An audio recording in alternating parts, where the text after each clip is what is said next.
Uh-oh.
Okay, we'll start with this. Oscar De La Hoya took to his social media and stated, "No promoter is coming into my territory and thinking they can take over my sport.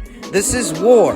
This is aimed towards a person who doesn't know shit about boxing." They might know a thing or two about promoting, more than you. Promoting boxing. We all know who this message was aimed towards. Even if Oscar De La Hoya didn't name him straight away, you know he was talking about Eddie Hearn. It's not a coincidence he starts up with this stuff on the heels of the kickoff press conference for Crawford versus Madrimov, which Matchroom is promoting. Promoting in America. You think he's angry they didn't make him the lead promoter? I do. I think he's jealous. I think he feels that assignment should have went to him and not Eddie. Because he has more time in the American market, he thinks himself more qualified to promote such a show, especially on the West Coast, than Eddie Hearn. That's Oscar's neck of the woods. Golden Boy Promotions is primarily a West Coast outfit. They do a lot of their shows on the West Coast, so you could see how this show landing there might have made Oscar extra territorial. He's been carrying on like this for the last 24 hours. Popping up all over the place. He popped up on Devin Haney's Instagram saying, "Good luck with Eddie Hearn, but there will not be a rematch between Devin and Ryan. Good luck in your career and good luck with Eddie, a European promoter trying to make it in America." He already made it. Matchroom has been operating in the American market for approximately 6 years now. When Matchroom USA debuted in America 6 years ago in 2018 with DAZN alongside them. They didn't just get here, they've been here for a while now. But Oscar continued, "Eddie, for the sake of British boxing, just stay in the UK and promote. Leave the real promoters to the US market where boxing matters." Oh, we're gonna alienate the rest of the world, are we? That's what Americans like to do. They still have it in their heads that if it's not happening in America, it's not big time, it's not a big deal, it doesn't count. Well, what the fuck has Oscar been doing in America? We'll get to that, but Oscar said, "Leave the real promoters to the US market where boxing matters. You had your opportunity wasting away hundreds of millions of dollars building nothing in the United States." To which Eddie Hearn himself responded, "Oscar De La Hoya, genuinely, are you okay? You stalk me like a crazed fan. You had a great win on Saturday, yet I consume your mind 24/7. Unfortunately for you, I am a global promoter with 18 world champions. You only have 4. I have big plans to work with everyone to grow the sport globally and have some fantastic talent in the US market, more than Oscar. Yeah. Genuinely wish you all the best and hope you can enjoy what you do." Here's reality. These are wildly ignorant comments from Oscar De La Hoya, but it's not the first time he's made comments like these. This has been going on ever since Canelo Alvarez decided to leave Golden Boy Promotions for Matchroom. It's almost like he's blaming Eddie Hearn for a rift that he created between himself and Canelo, because he's been carrying on like this ever since. He's been carrying on like this for years. That's where it started. And even now that Canelo's not working with Matchroom, at least not at the moment, though he still might in the future, Oscar's still carrying on this way. Why? It's likely because the Saudis chose to have Matchroom at the helm of this big promotion in August instead of Oscar, who's been operating in America a lot longer than Eddie. Though he's not actually more successful than Eddie. Doesn't doesn't actually run a bigger company than Matchroom. No, Golden Boy Promotions is not as big a company as Matchroom. Did you forget a little over a week ago that Forbes evaluated what are the most valuable promotions in all of combat sports, and Matchroom came in the top 5. Top 5 in all of combat sports. That includes professional wrestling and mixed martial arts. Top 5 in all of combat sports, and number 1 in the sport of boxing. Number 1. You're gonna tell me they came in at number 1 because he doesn't know what he's doing? Then where did you rank? How does your promotional company stack up with everybody else's? Where does yours rank? Dead last. Last. Dead last. It ranks in behind the PBC, who aren't even doing very well right now, behind Top Rank, and behind Matchroom.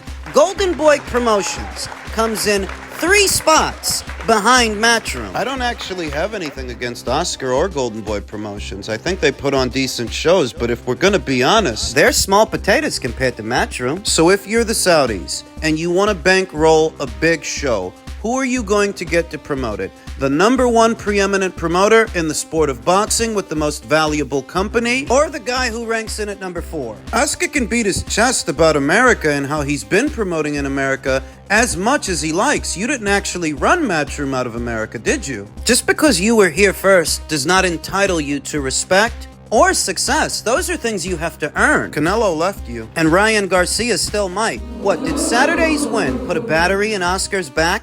Is that what this is? Because it's not like he's on stable ground with Ryan Garcia. It's not like they're bosom buddies. They're not. Ryan Garcia spends more time lavishing praise on Oscar's rival, Floyd Mayweather, than Oscar himself. Don't get too excited. These are not opinions, these are facts. The numbers are in. It's not my opinion that Matchroom is a more valuable and successful company, a bigger company than Golden Boy Promotions. It's not my opinion, it's a fact. They're worth 2 times as much money as Golden Boy, operating in many more markets around the world, including this one. That's not my opinion, that's a fact. You've had 6 years to run them out of America, and you still haven't. Their roster is bigger than yours. Their stable of fighters, their stable of champions, male and female, dwarfs yours. It's not my opinion, that's a fact. What are you so excited about? Because your fighter, who you don't even fucking get along with most of the time, won a fight on Saturday? Is that why you're getting carried away? Or is it because His Excellency Mr. Turki Al-Sheikh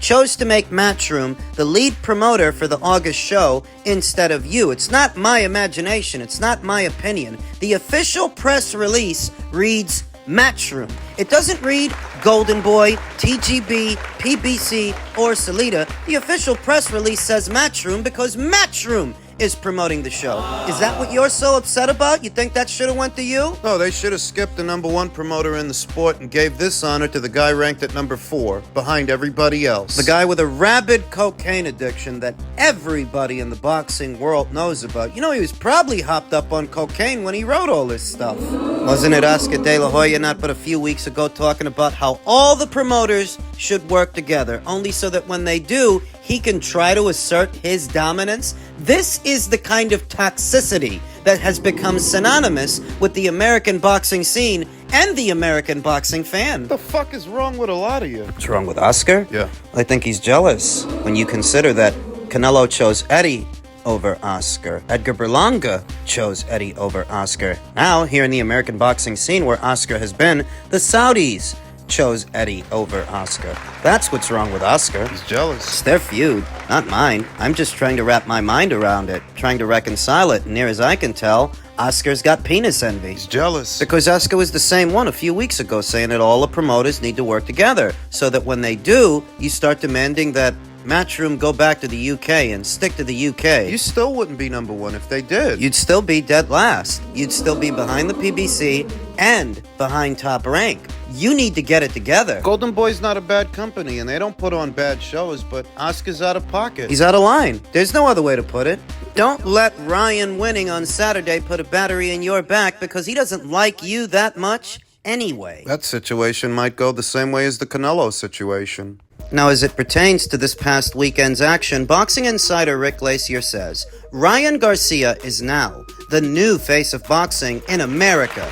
That huge win over Devin Haney, coupled with 11.6 million Instagram followers, says a lot. Ryan gained 1.1 million Instagram followers since the win over Haney. That's very telling. Next measuring stick. How many pay-per-view buys did it do? And that's coming Friday. The feeling is that the pay-per-view did robust numbers because of the build-up, that Ryan Garcia did draw a lot of attention to himself, however he did it. Immoral or otherwise, disingenuous and unprofessional or otherwise, he did draw a lot of attention to himself and thereby drew a lot of attention to the fight. So is he now the new face of boxing? Well, the people in boxing, even the people within the industry, have a habit of jumping the gun and saying things prematurely. Though, as I stated in a previous video, Ryan has greater potential to become that face than many of his contemporaries, not because of his ability to box, but because of his casual appeal. He has his hands on the pulse of a younger generation, more so than his contemporaries, with more drawing power, more customers, so that makes him the likeliest successor. There are still a few earmarks that we must evaluate. What did this past weekend's pay-per-view do? What will Gervonta Davis's upcoming pay-per-view do, the one with Frank Martin? And what will Canelo's pay-per-view do, the one with Jaime Munguia? I don't think Gervonta's gonna do shit with that Frank Martin fight. I don't think he's gonna do the numbers with Frank Martin this year that he did with Ryan last year. That's the safe bet. And there's a chance that that pay-per-view doesn't do the numbers that this past weekend's pay-per-view did, because it doesn't have the same profile. Who the fuck is talking about that fight? Gervonta tried to steal their thunder by officially announcing the fight the day of Haney versus Garcia, but because of how the fight played out, nobody's talking about that fucking thing. Davis and Martin. Ryan Garcia's win over Devin Haney was such a shock, it dominated the weekend. It's all anyone has been talking about, myself included. And then you think about the big announcement for that August 3rd show. That next to no attention is going to Gervonta Davis's next fight. There are so many bigger and better shows happening. That between Ryan Garcia's big win this past weekend, which has largely monopolized the boxing world's attention, the big announcement yesterday of the August 3rd show in LA, Turki Al-Sheik's endeavor into the American market, what's still on schedule, Beterbiev versus Bivol, the Matchroom versus Queensbury show, Fury versus Usyk. Boxing is on fire right now. And it's not because Gervonta Davis is fighting Frank Martin. That's the last fight on anybody's mind. We got to see how Gervonta does in that fight, what kind of numbers it brings in. We also have to see what Canelo's fight with Jaime Munguia is going to bring in. I anticipate that is going to do robust numbers, because if nothing else, that's a fan-friendly fight between Mexican sluggers, Mexican punchers, and we all know the Mexican boxing fan in America moves the needle. That could end up doing 1 million pay-per-view buys. I wouldn't rule it out. And if it does, well, listen, maybe Ryan Garcia's not the face of boxing just yet, not yet, but he stands a greater chance of becoming that than, say, Gervonta Davis, than, say, Devin Haney, certainly, and Teofimo Lopez and Shakur Stevenson, because he has the casual appeal that they don't have. Even if you think that some of these other fighters have better resumes than Ryan, or a better skill set than Ryan, and maybe they do, that doesn't make them as popular as him. And that's what we're evaluating here, drawing power. Seems he's got it. The matchmaking moving forward will have to be tailored to Ryan's limitations as a boxer, because he is limited. He is. I mean, there's a reason you had to pull the old switcheroo on Devin Haney, the okie doke with the scales and the weight and just all of that stuff. I mean, you're not going to be able to do that to everybody. Made off like a bandit with the victory. It's not going to be a rematch. His stock is now at an all-time high. But for that success to last, they're going to have to tread carefully, because Ryan's still a very limited fighter. They ain't going to roll the dice with just anybody. Finally, as it pertains to the August show that I mentioned earlier, the WBA have now officially sanctioned Tim Tszyu versus Virgil Ortiz on August 3rd to be for the WBA interim super welterweight belt, meaning the winner of the match will be the mandatory challenger for Terence Crawford versus Israel Madrimov winner, unless the champion in recess, Jermell Charlo, demands a shot first. We still don't know what the WBA's ruling is going to be, though the feeling is that given the amount of money that is all tied up in this show, they may not do any special favors for Jermell Charlo and the PBC the same way that they used to, because the money, as they say, the money has dried up. Tszyu said, FYI, I don't wait on no one. I create my own destiny. Get the job done this weekend, Virgil, and we will make a fight for the ages. People wonder why I'm such a big supporter of Tszyu, and it's because he does all the things you want a fighter to do. He's active, he's got a fan-friendly style. If there's a big opportunity in a risky fight, he doesn't run from it, he runs towards it. And this is proof, because he was just in a very hard fight with Sebastian Fundora, and in spite of that, he could have waited. He didn't have to take on this fight. This is a dangerous fight. I would argue that the fight with Virgil is even more dangerous than the fight with Sebastian, because Virgil is better on the inside. I think stronger too. Virgil, who said, don't you worry, fight of the year loading. Most are expecting young Virgil in what would be his second fight of this year. The first being the fight that he had back in January. This one he's about to have this weekend with Thomas Dulorme. It's not going to last. It's not going to last. Thomas Dulorme is cannon fodder for today's Virgil Ortiz. So barring illness, injury, or unforeseen circumstances, so long as Virgil takes care of business this weekend, he should make it to the Tszyu fight to see himself crowned WBA mandatory challenger. The question is it too soon for Virgil to have a fight like this? I don't think he's as experienced as a professional as Tszyu, and he's certainly not as active, or he hasn't been in the last year and a half. In the last year and a half, he's only banked about one round. And if initial projections ring true, this Thomas Dulorme will only last about one round. That's basically saying that he will have fought for only, 1 or 2 rounds in the last year and a half, going into what is a very dangerous fight with a dangerous puncher like himself, who has more experience at this weight and more experience as a pro overall. So who do you like? Are you giving Virgil Ortiz that vote of confidence based on what you've seen so far, his talent? Or does Tim knock him out? Tim will be the hardest puncher that young Virgil has fought so far. I want to say that both Virgil and Tim have the same sweet spot. They're both mid-range to inside fighters, though I think Tim's best punches are his straight punches when he can get full extension on his arm, whereas Virgil's best punches are his bent arm punches, his hooks in the phone booth. Way on the inside. Virgil is a bit more prolific. I think he throws a bit more than Tim Tszyu does. Yeah. Whereas Tim does a bit more punch picking. He's a bit more methodical.